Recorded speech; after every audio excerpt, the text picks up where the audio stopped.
Good afternoon, everybody. I am Ravinder Singh Patti, a senior lecturer at Government Polytechnic College for Girls, Patiala. Today's topic is chromatography, gas chromatography. First of all, the chromatography. This is the method in which the components of the various of the sample can be separated out by their differential velocity rates on some substrate. In the chromatography, there are two types of phases. One is mobile phase, second is the stationary phase, and third one is the sample.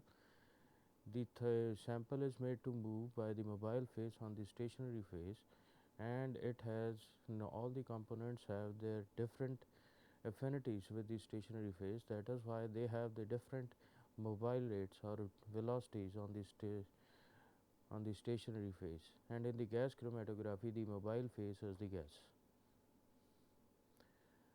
Now this is not so long ago. The gas chromatography was introduced in 1952, and along with it, the capillary gas chromatography, which is the more modernized. Any substance, organic or inorganic, which exhibit a vapor pressure of at least a 60 torr, that is the which has more vapor pressure, can be eluted by the gas chromatography. The major limitation of the gas chromatography is the sample must be made volatile before its use in the gas chromatography. Regarding the advantages of the gas chromatography, the first and foremost advantage is that it has a strong separation power. Most of the components, they can be easily separated out by the gas chromatography. It has a very quite high sensitivity. Only a few milligram of the sample is sufficient for the analysis. It also has a good precision as well as the accuracy. It also takes very short time. The total gas chromatograph, it is less costly and it has a long life. And third and the last, which is not the least, this technique can be handled by routine personnel. Not a very highly skilled worker is required. And the example is around 10 isomers, which are, you can say, the enantiomers of the heptanes, can be isolated within seconds by the gas chromatography. So it is a biggest tool in pharmaceutical analysis. Regarding the basic components of the gas chromatographer, one is the supply of the carrier gas. Second is the injection port through which the sample is to be introduced. Third is the column through which the sample is made to pass by differential speeds, and hence the various components can be easily separated. And fourth one is the detector.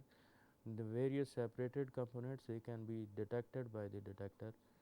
And a thermostatically controlled oven, which is around whole of this chromatogram, which it controls the temperature of the gas chromatograph, because it is very essential in the gas chromatogram to have a proper temperature. And the third is the recorder or the readout device, and through which we can identify the various components of the sample. In the gas chromatography, the components of the vaporized samples can be separated by as a consequence of the partition, that is the mobile gas phase and the stationary phase. It is more or less like the partition chromatography.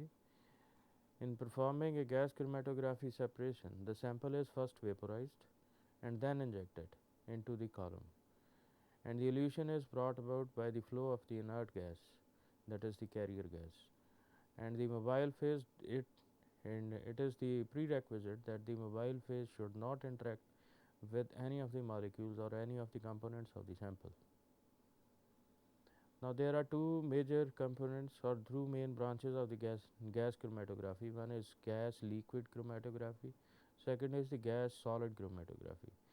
In the gas liquid chromatography, the stationary phase is the liquid, which is entrapped in between the surface of the inert solid by the adsorption, and the sample, the various components, they gets partitioned between the mobile phase, that is the carrier phase, and the liquid which is present on the solid.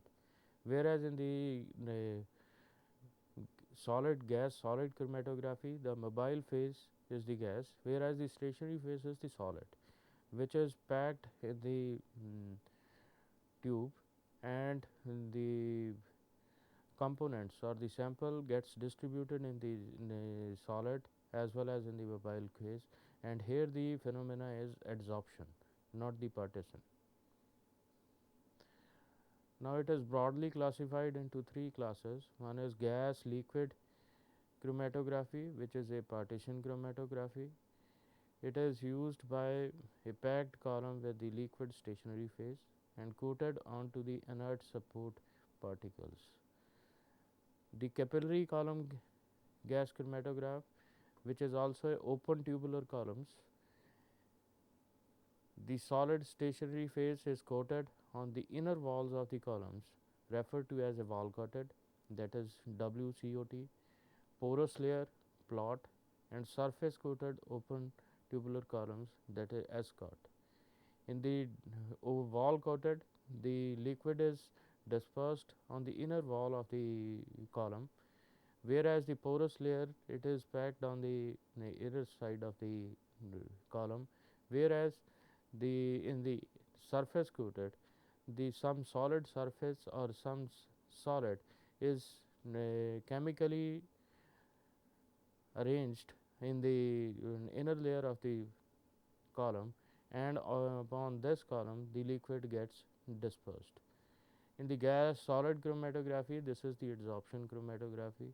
The packed column with the solid surface of the particles forming the stationary phase, and the packing is done here is with alumina with the cross linked polymer. Regarding the principle is the various components of the sample, they move in the chromatogram, that is the gas chromatograph, depending upon their affinities to the stationary phase, where the resolution, that is the separation between the two components, are done by this differential zone migration rates, which tend to separate the zone centers, and the zone broadening phase, which tend to merge the zone centers. So it is a compromise between these two tendencies. Now these are the some liquid coatings for the GC. Anachrom, the typical loading is 3 to 10 weight by volume percent, and upon it the liquid phase which can be put on it, that is 25 weight by volume percent. It becomes sticky when it reaches 20 weight by weight percent. And here it also has a Teflon, Tanex, Porapack, Chromosorb W, gas chromone. So these are the various names of the liquid loadings in the GC. Now this is dependent upon this relationship, that is the distribution ratio. The component gets distributed into the stationary phase and the mobile phase. So the ratio between these two is the distribution ratio, and this depends so this gives the various velocity rates of the different components of the sample. So in this way these components gets separated kinetically when it moves over the stationary phase. Now in the GC, the component which is present in the sample, when it goes into the column, it gets distributed in the mobile phase and the stationary phase. So a proper ratio is maintained, so an equilibrium is built between these two phases. So in the mobile phase it has a vapor pressure, and in the stationary phase it has the affinity with the stationary phase. So this distribution is dependent upon the K and the temperature. K is the distribution ratio and the temperature. If the temperature is more, this affinity gets less and vapor pressure becomes more, and more will be gone, and there will be a peak broadening. So less separation will be there. The relationship between the vapor pressure P0 and the temperature is described by Clausius Clapeyron equation, that is the log of P is equal to delta V over RT over C, and here delta HV is the molar heat of vaporization of the component, R is the gas constant, T is the column temperature, and C is a constant. The retardation component and therefore its specific retention volume, that is Vg, will vary inversely with the temperature. If the temperature is more, retention volume will be less. Also, when the activity coefficient of the component is unity, then the molar heat of vaporization and the plus the molar heat of solution becomes 0. So where the Hs is the molar heat of solution. So here the retention volume is inversely proportional to the vapor pressure. So in this way the molar heat of solution becomes equal to the negative of delta HV, which is the molar heat of vaporization of a component. So ultimately the log of retention volume becomes delta H over RT plus C. This is the another constant, that is the C dash. And the specific retention volume in the net retention volume, that is the Vn of a component, is the per unit weight of the stationary phase, that is the Ws. Vg retention volume, Vn is the net retention volume, and this is the per unit total weight of the stationary phase. Now the component with the longer retention time will have the higher heat of solution. The relative retention will therefore decrease as the stationary phase column temperature increases, because more of the temperature, less will be the affinity with the stationary phase. So component goes along with the carrier gas, so less separation will be there, and that's why the column temperature must be guarded or must be taken into account in the gas chromatography. And even the temperature programming is done in optimizing the temperature separation. The temperature programming, it is used routinely for the analysis of complex mixtures, particularly when using the capillary columns. Now this is the basic diagram of the gas chromatograph. Here the carrier gas, this is the mobile phase, which comes from this gas regulator and goes in, gets splitted into two ways. One goes to the reference electrode, and second it goes into the column.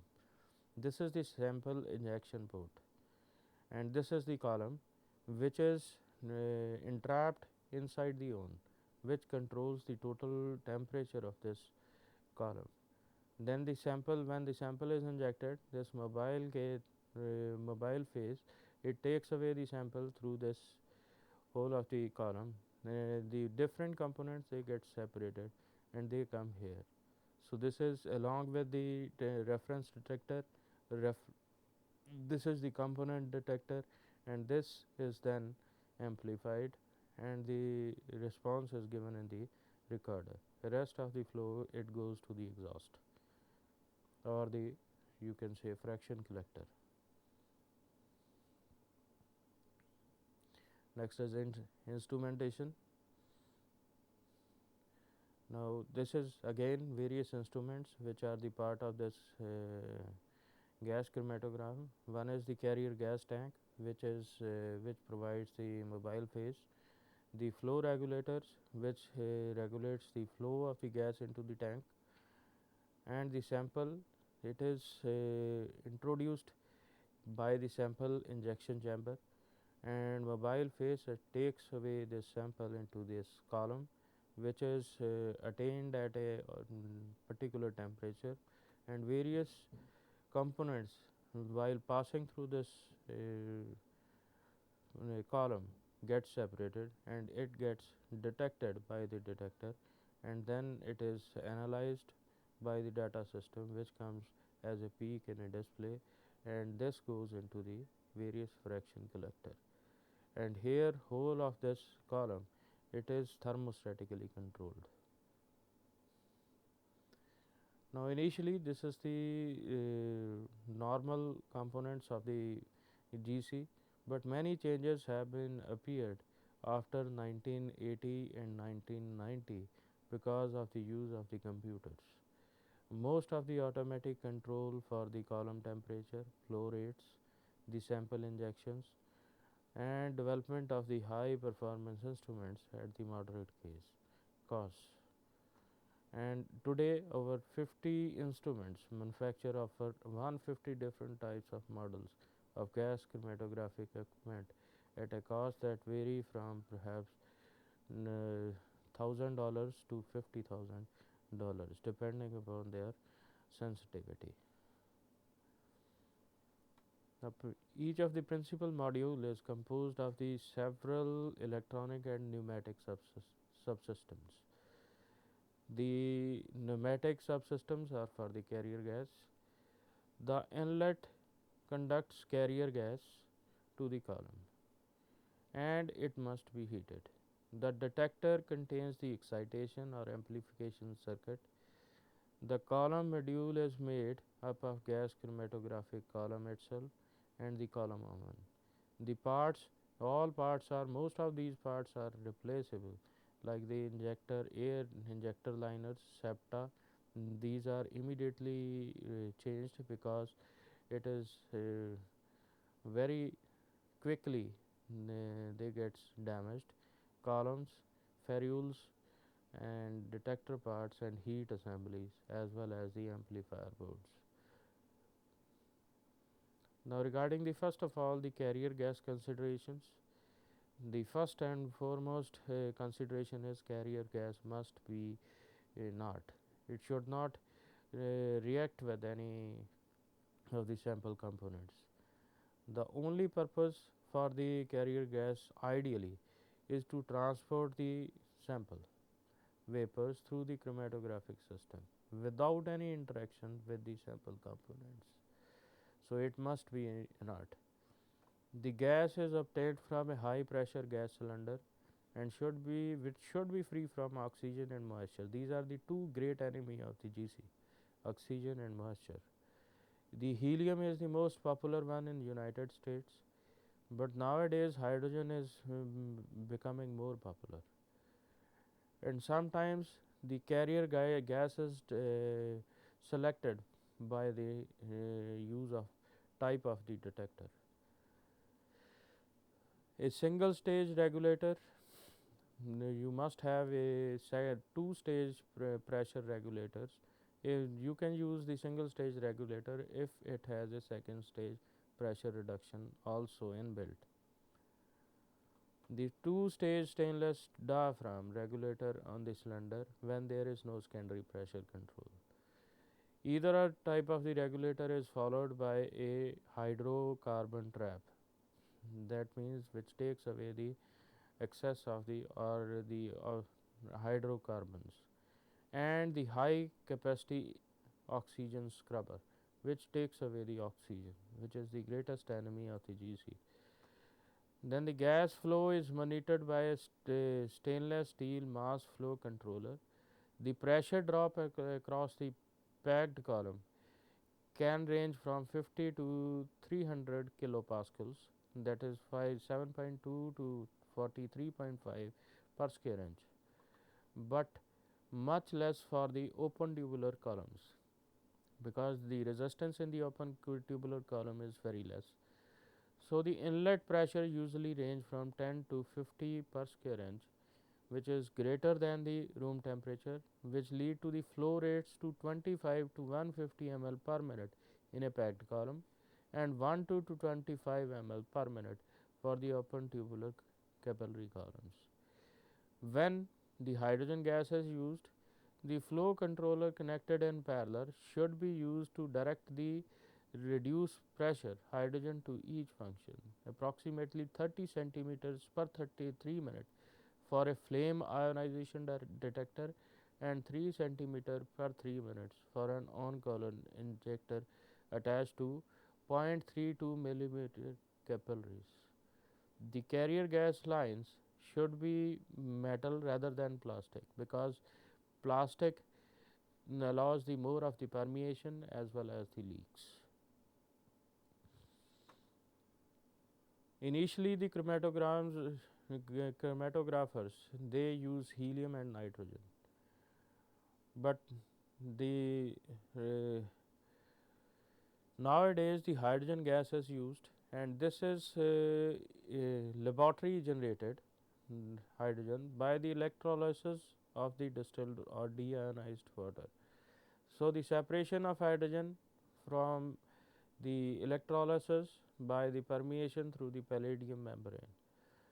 So they and a replaceable desiccant cartridge which reduces the water to the hydrogen up to the less than 80 parts per million. The gaseous hydrogen can be stored safely and conveniently under solid metal hydrides. So, as this is flammable, but it can be safely stored. The hydrogen is stored at a pressure of comparable cylinder with adequate equipment. It poses no great hazard in our laboratory. So, and 50 ml of the hydrogen can be stored at any time in the unit, ensuring complete safety and compliance with OSHA and NFDA regulation. So, the use of hydrogen is not a problem here. Then the advantages of the hydrogen as a carrier gas. Hydrogen and helium always permit faster analysis because nitrogen is a denser carrier gas, so these are the lighter one. So this is so because the Venn diameter curve for the same sample components obtained on the same column will have the minimum at the higher velocities with the light carrier gases. At the same time, the slope of ascending part of the curve will be smaller with the lighter carrier gas. Additional benefit is use of hydrogen is its ability to counteract the traces of oxygen, which is not there for the nitrogen and helium, which accumulate the traces amount of the oxygen. Then comes the gas purifiers. The moisture and oxygens, which are the most dangerous enemies of the gas chromatogram, they can be removed. They must be removed from the carrier gases by scrubbers. Even small amount of oxygen and water can damage DC.